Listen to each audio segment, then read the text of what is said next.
Good evening. So good to see everybody again. It's been a while since I've given a Dharma talk. I always learn so much when I give Dharma talks. In preparation, I begin a mental commentary like a week before. You know, what would I say about this? What would I say about this? So it so happens that this week I had thought I would start talking about the 10 ox herding pictures, which we have not actually taken up here. But what happened was something else came up. A number of years ago, when I was at the monastery, at the end of a sesshin, I was in the residence hall, and sticking up out of the recycling bin was this very beautiful calligraphy. It was so beautiful. I mean, usually I'm not that interested in calligraphy because I don't know about it. I'm not familiar with it. I don't know what it means. And a lot of the time, it's not that beautiful. But this was really beautiful. I had no idea what it meant. And the other thing is that it was sticking up. It was about this big, and it hadn't been bent or messed up at all. It was in really good shape. So I took it home and I framed it, and I've had it on my wall for like 20 some odd years. Enjoying it very regularly. I kind of feast my eyes on this beauty, but not knowing what these words, and I figured they're words, what they meant. And it could have been, hamburgers 50 cents, or put the trash here, or who knows what it meant, But it didn't matter because the experience that I had with it was direct. It wasn't mediated by any concept at all. It was just the pure beauty of the lines and knowing that somebody had painted these, and the state of mind that was behind that hand was very grounded and filled with love and joy. And so then a couple of days ago, I was reading a new collection of stories about the Maizumi Roshi, Taizan Maizumi, who is my Dharma grandfather, your Dharma great-grandfather. And I came across a page where Nancy Mujo Baker, who wrote the book Opening to Oneness, which we've been using to prepare for precept ceremony, and we'll be doing that again this summer. Nancy was with Roshi and asked him, how do you raise the Bodhi mind? And he didn't say anything for quite a while. And then he said, you wouldn't be here if you hadn't already raised the Bodhi mind. Which didn't tell her anything, except that she'd already done something that she didn't know what it was. But she knew that the very fact of being in a place of practice, she was following the dictates of a mind that we call Bodhi. And then a day later, he presented her with a calligraphy, which was raising the Bodhi mind. And when I looked at that calligraphy, I said, and then I took it up to the one that I had.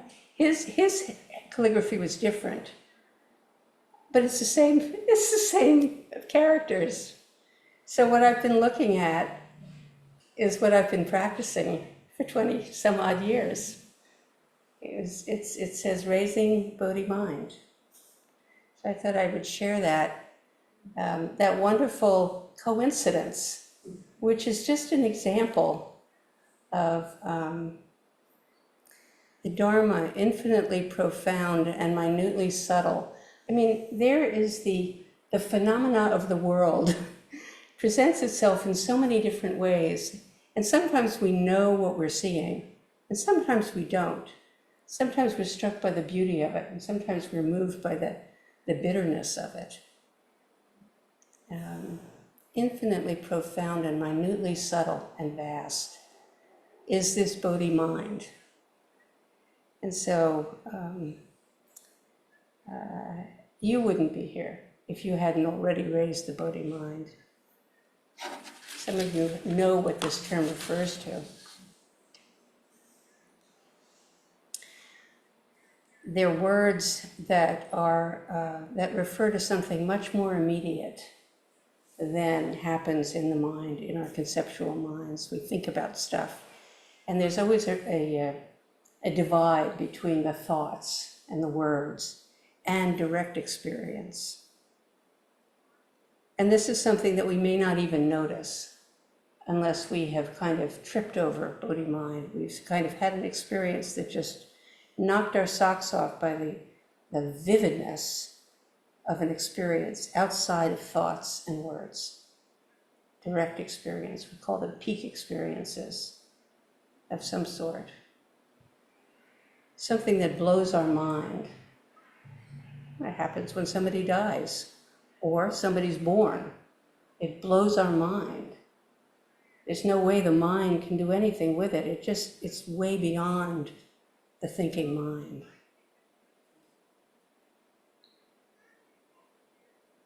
So raising the Bodhi mind is a label. It's a label for something very important that we're all working together to clarify. And in my experience, I think that there's no end to clarifying it. It's not like we clarify Bodhi mind and then we always have it. What other mind is there beside Bodhi mind? We can think, raising the Bodhi mind, we can think of it as a thing. You know, like pulling the shades up, raise the flag of the Bodhi mind. It's kind of something that we do in ceremony here. We raise the Bodhi mind.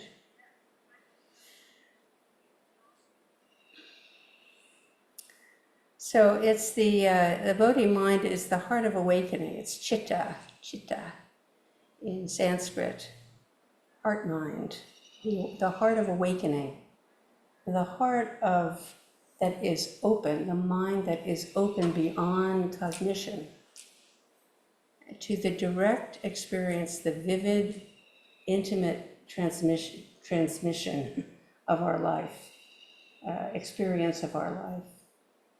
How it is, wasn't it striking when we stepped outside tonight and it just, the coolness, the buoyancy of the air, you know, it lifts the leaves up.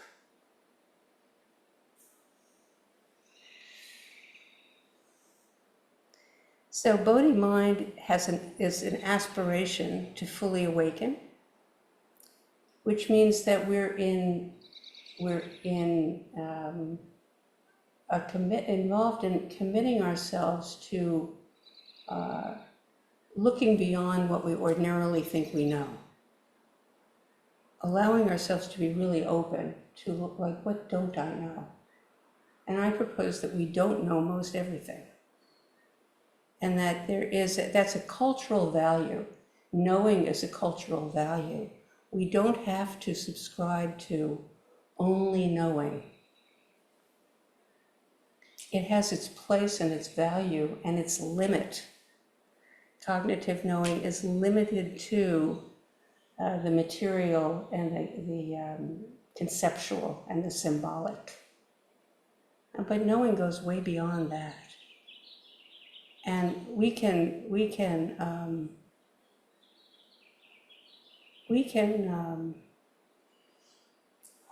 aspire to, this is raising the Bodhi mind, is aspiring to really open beyond what we already conceive of, the conceptual mind, the conceptual world.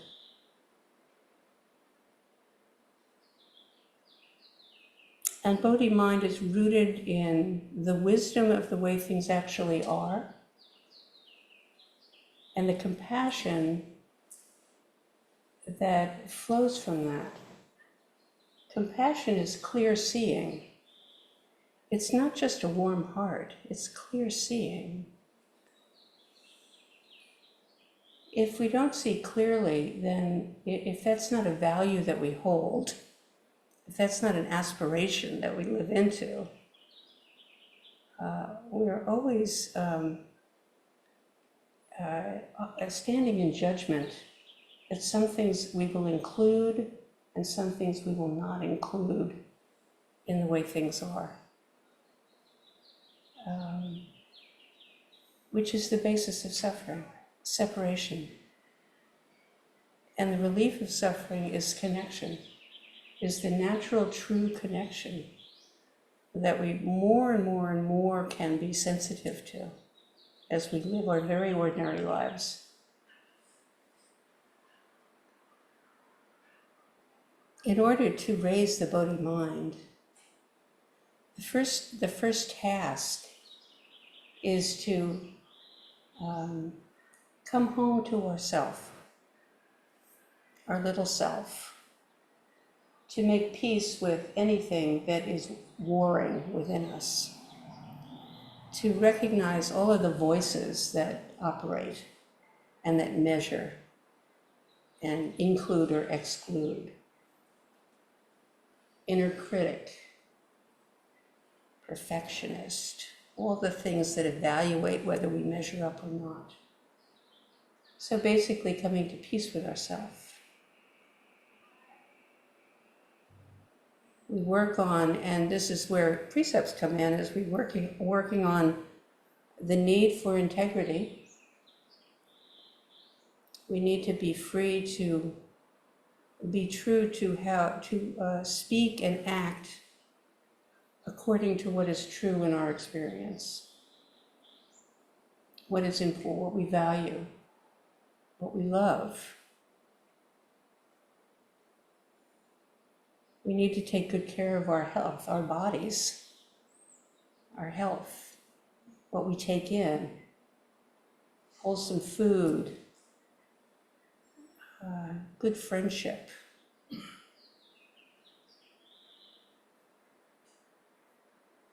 Being very careful about how we relate to the media world. Eyes wide open. Recognizing that this is not direct experience. It's really, really measured and sifted. So it's a wonderful way to, it's part of the reality of this world that we all reckon with. But it can really eat away at your sense of love, connection,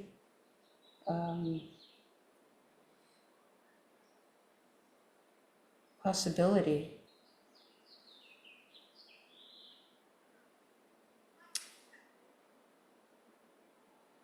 So we need to, in order to take really good care of ourselves, we need to really check out how well we're taking care of ourselves. How well are we attending to our relationships? How well are we speaking truthfully, kindly, respectfully to ourselves and to anybody that we are connected with? How do we conduct ourselves in the workplace where there can be very poisonous stuff going on? How do we deal with it? So that's very important if we're raising the Bodhi mind, to really take on the commitment to live our best self. And we know it. We know it when we're doing it, and we know it when we're not. And it's not a matter of, when we kind of stray from what we think is the right path. It's not about condemning, but it's about learning from what are the conditions that led me to speak carelessly or harshly or judgmentally. Some of the same questions that they ask in AA: tired, hungry, lonely. What lies beneath behavior that undermines our well-being and really ways of dealing with the world that is benevolent, friendly. In the very early days of my Buddhist practice, I was so struck whenever I came around Dharma people how friendly they were. But it wasn't this smiley, superficial friendly. It was really congruently friendly. It was warm. It was open. And now I really understand how that comes about, because we're really always working on our internal state as well. And when we're okay within ourselves, we can truly be friendly and understanding and see below the surface of other people's attitudes and behaviors, because we know them within ourselves. So that's the first part of raising the Bodhi mind, is really, how well am I taking care of myself? What am I attending to, and what am I trying to deny? How can I come into more congruency in the way that I live? And that's definitely a source of discomfort. For me, I drive a car. As little as possible, but it's not just a car, it's everything. Go into the supermarket, if you go to a supermarket, if you don't grow all of your own food, and good luck doing that, it's an amazing thing. If you've never done this at Market of Choice, go upstairs and look at the store from above. It is an amazing sight. I mean, most of us have had this realization sometime or another in this grocery store, but most of it's packaging, a lot of it's plastic, a lot of it's chemicals. How much of the food is unchemicalized? So that's all part of taking good care of ourselves. I made a vow a while back that I wouldn't buy anything in plastic.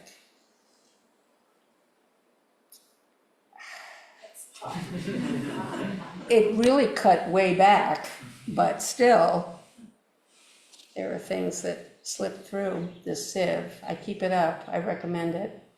It's an education. So that's all about the integrity part of self-care. That's so important when we are aspiring to raise the Bodhi mind. We take a look at the self, and then we move beyond the self. And what does that mean, moving beyond the self? Well, it comes along when we start to look at what is myself and what is not myself. Is there anything not myself? Are you not myself? If you register in my sensorium, you are part of me. That's one way. I mean, there are infinite ways to reflect on this question. Is there anything not part of ourself?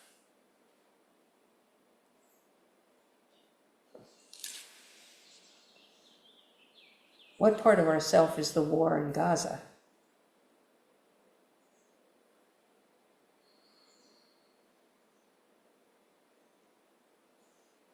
You know, what part of myself is Vladimir Putin, Donald Trump, the Dalai Lama? These are personalities. You know, what is not myself is the military machine in this country not myself, not part of me. I sure don't like it, but I still pay taxes. But even if you don't pay taxes, does anybody know a tax resistor? The taxes are gotten anyway.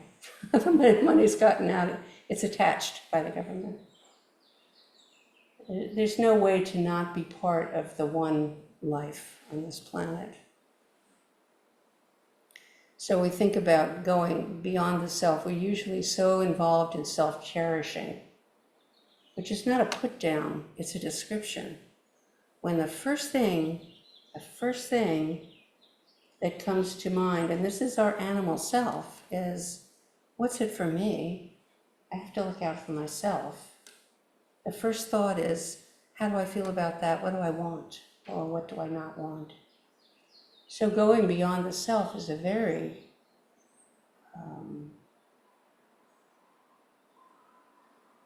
I don't even know how to label it. It's challenging. Not to mistake what that imperative implies, because we do have to take good care of ourselves. And the only person who's responsible for me is me. For you is you.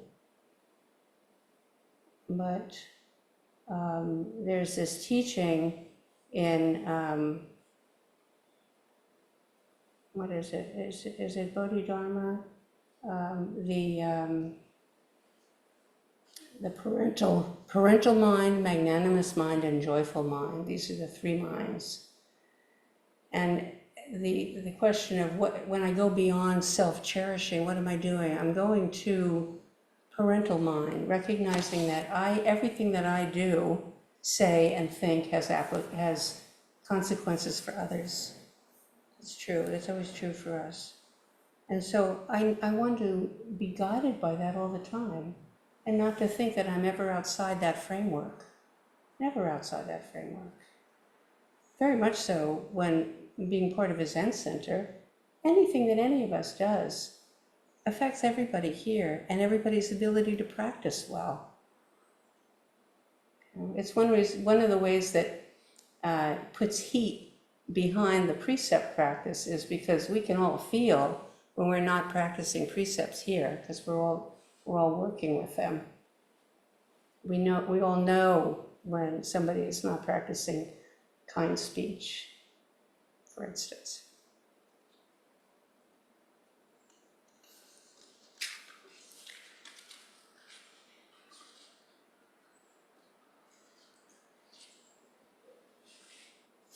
So Bodhi mind goes beyond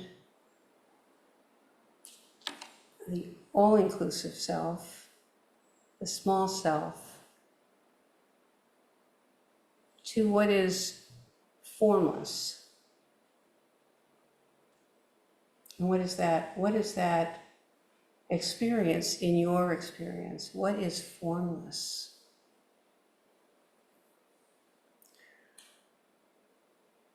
One thing, when I heard this teaching a while back, I was thinking, the first time I ever noticed sitting in Zazen, that a thought came up, and I thought, how do I know I'm having a thought? What is a thought? What is a thought? Maybe, do I hear it? Do I see it? It's very mysterious. A thought is rather like prayer. They're not separate. And when we reflect on what is the formless world, an awful lot of our human experience is formless. Most of it.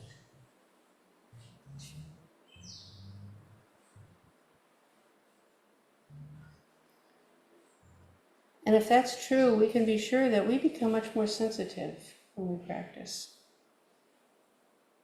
We notice much more the formless aspect of life. You walk into a room, you can feel the vibe. So one of the things that's formless is energy.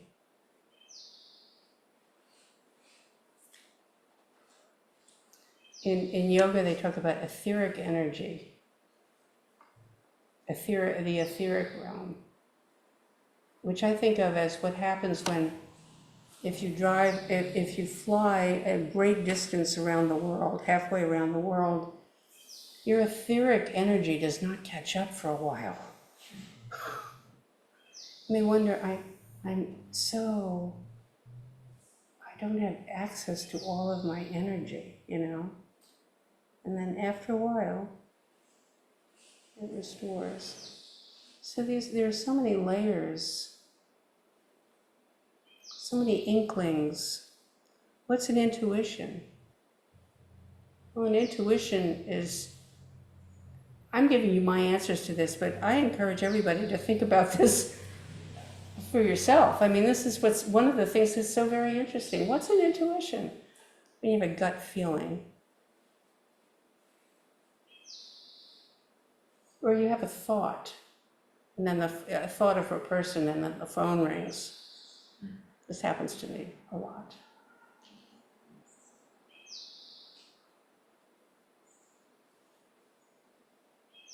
So these are all examples of Bodhi mind, the mind that awakens, and we say for the sake of all beings, because why not? Why not live for all beings?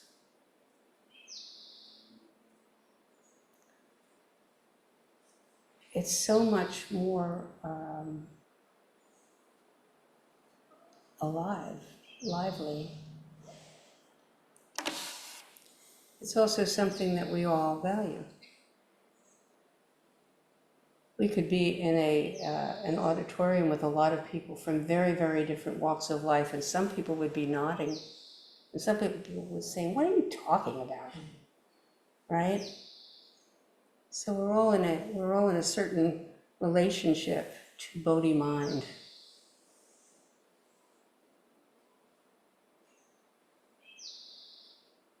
How do we all end up in this room together right now?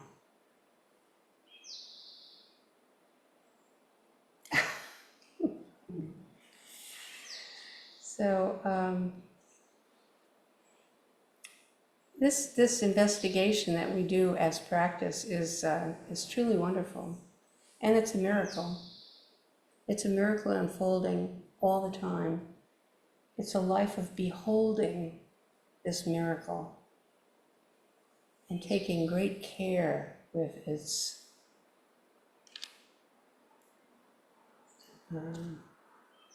ingredients, what makes it up. Taking great care.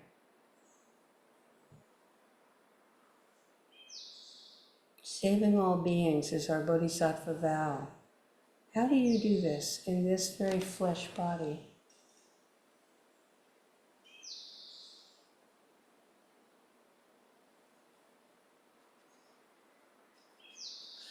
Well, we all need to ask ourselves that all the time. How am I? How am I saving all beings? Am I recognizing the life of everything in my life and caring for it?